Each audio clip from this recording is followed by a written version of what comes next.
This is the history of metaphysics part two that I'm continuing on, just mentioning a lot of the people that have been involved in metaphysics over the last 5,000 years, and some people that I've read and enjoyed reading. The next one, moving on to Plato, who read Parmenides, which was one of my favorites of all time. Really got into idealism and these transcendent forms that were beyond our conception, was the ultimate reality. I think Ayn Rand probably thought he was either nuts or definitely had a negative impact on the view of the world and developments of religion and ultimately Kant. But it's really some interesting stuff of where does all this come from, and uh, he believed that everything was basically an illusion, and that we could never truly understand the perfect absolute forms that transcended this reality. Georg Cantor, who studied infinity, um, was one of the most important people possibly ever, because of studying infinity, which is just such a difficult concept to get into.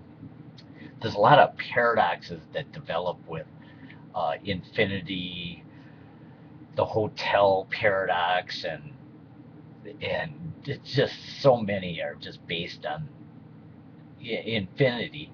And some of the things that are really interesting is that he came up with the fact that he believed, and I guess scientifically proved, that there was more than one infinity.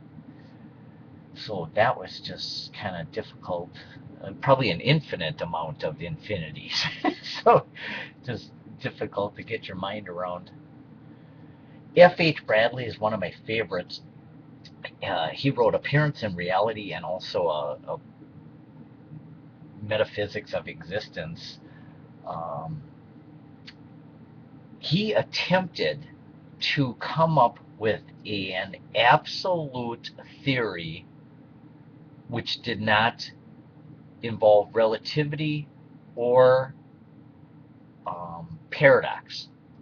And his book just goes on and on and on. I really enjoy it, but I don't think it's possible with our limited relative minds that you could ever get there. But that was his attempt to completely believe in idealism. George Burkley is one of my favorites, and you really go back to this a lot. His statement, "To be is to be perceived," and he believed in idealism to the fullest extent. He believed that everything was in the mind. And if you really get into this and think about it, um, it is true that this real world, this real perceived world, can't exist without the mind. Everything about it, pain, limits, the evil, discreteness, matter, everything has to be perceived in the mind at the end of the day.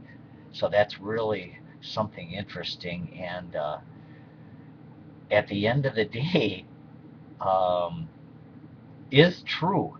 Does it really matter if there's this outside world, if there's nobody there to perceive it? Is it existing? And then you tie in quantum mechanics, the collapse of the wave function, and everything existing in a form of potential. So what he wrote 400 years ago just is seems to be proven by science. Democritus came up with the theory of atomism about 5,000 years ago, I think. Really, it's interesting reading that, and ultimately led to our view of the atomic discrete world that we live in.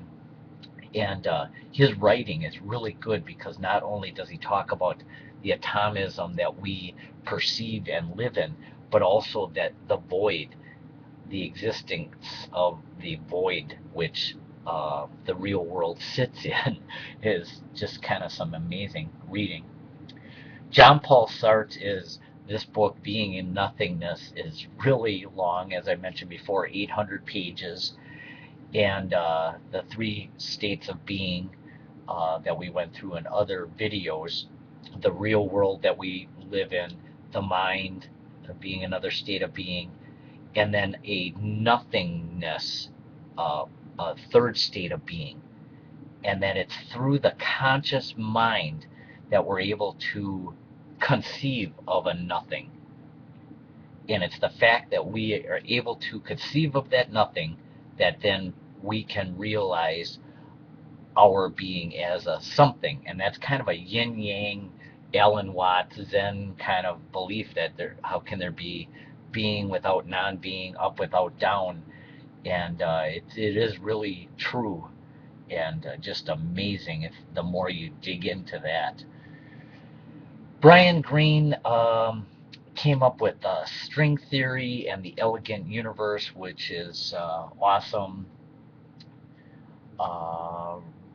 The string theory, again, in a way, goes back to eternal flux of Heraclitus, this theory that one-dimensional units, which our human minds cannot comprehend, are in this eternal flux, constant change, constant motion, is potentially what's at the bottom of existence, and also gets into the possibility of the existence of maybe 11 different dimensions that we're not perceiving.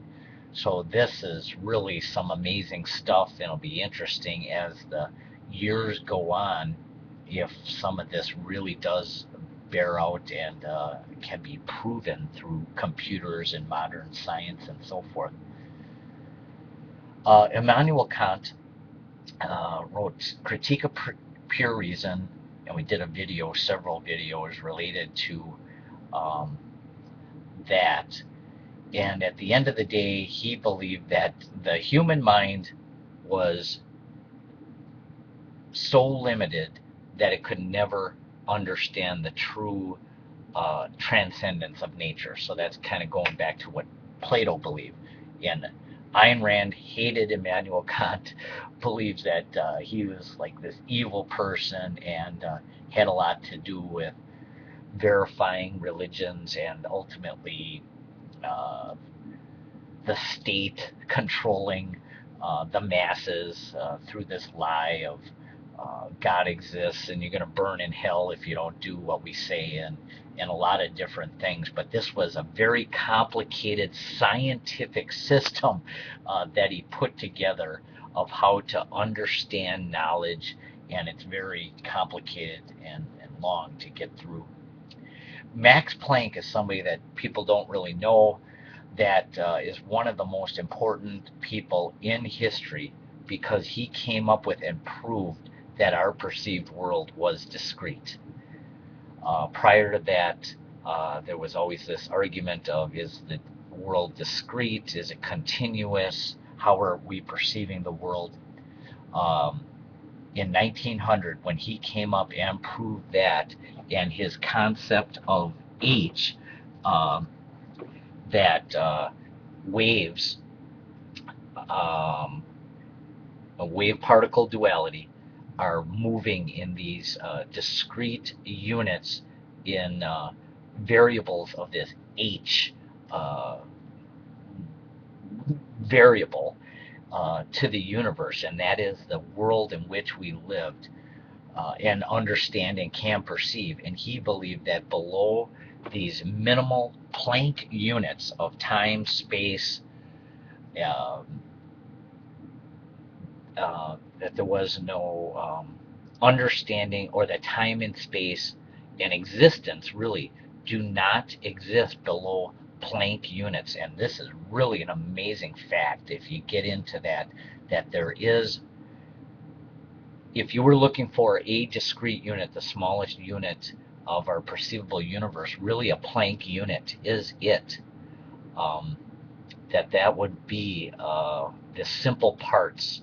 If we were going back to how Kant tried to analyze were there simple parts to the universe, really Planck units prove that there are uh, the smallest unit to the universe, and that time and space don't exist below that. The question is, what is below that? A void or other universes or dimensions or whatever.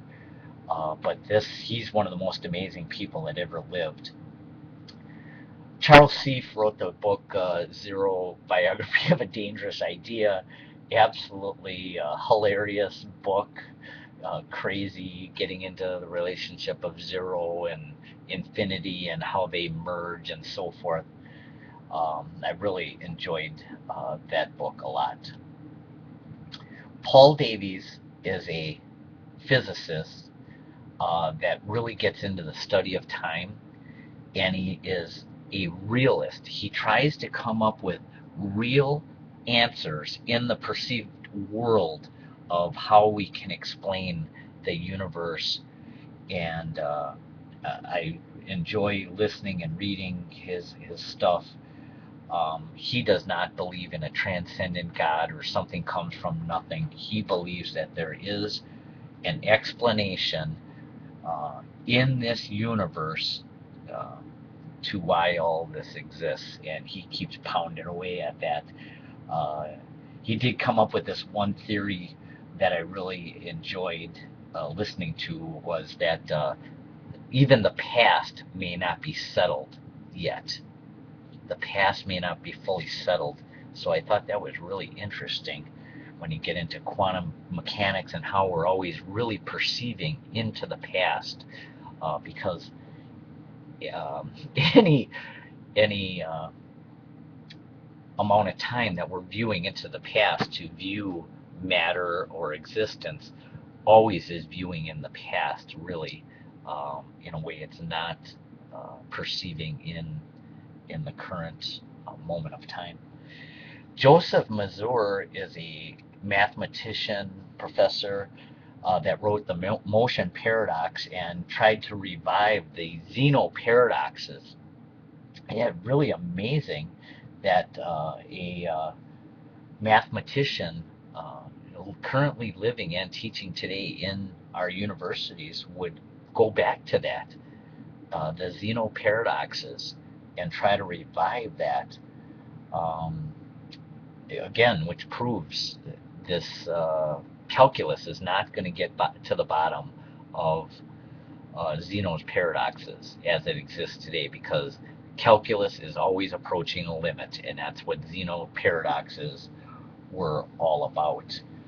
He gave a speech to Google that is online that is absolutely amazing, talking about um, Zeno's paradoxes, if time really exists, and so forth. And it is a hilarious video, because here we have Google, which is probably one of the greatest corporations ever created, with the ability just at your fingertips to look up anything you ever want through Google.